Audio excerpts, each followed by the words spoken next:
So as you know, the structure of this program is to book end the performance with two settings of I Was Glad, and then make a journey starting and ending in the UK and working our way around Europe.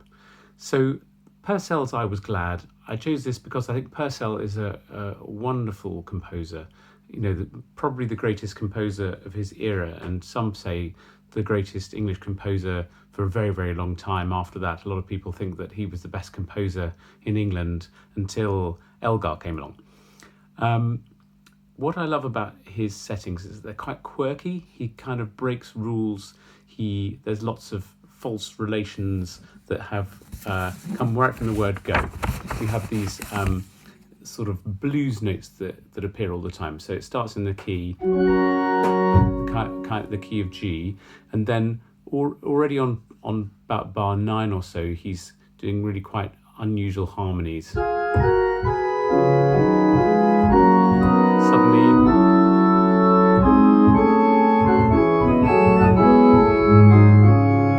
and you'll notice that just at the end there, he has this false relationship with the tenor's C natural against the C sharp, which is coming in the soprano part.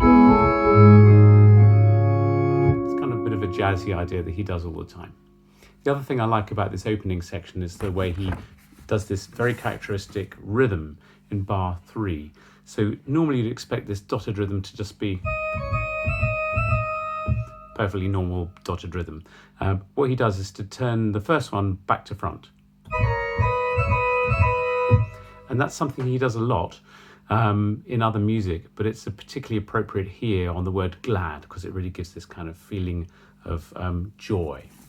And then this middle section, so beautiful, again, very reflective, and one feels that he's almost exploring the harmony. It's quite a distant key, so we finish in G major. Then he goes to this more gentle section in E major. And that itself is quite a kind of bold statement. You feel like you're moving from one kind of world, which is very bright and cheerful, into this kind of rather reflective.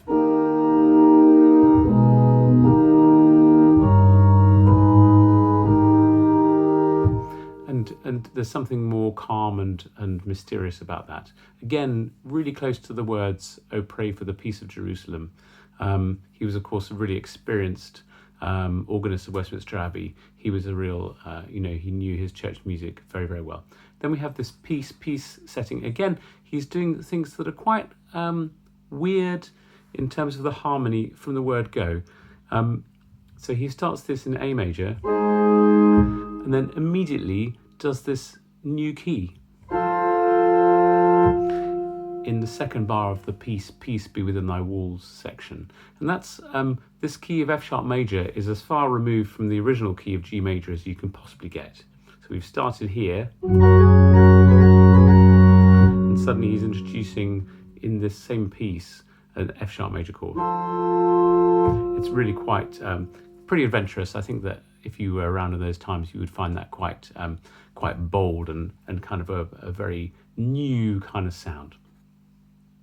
So do have a sing along to this.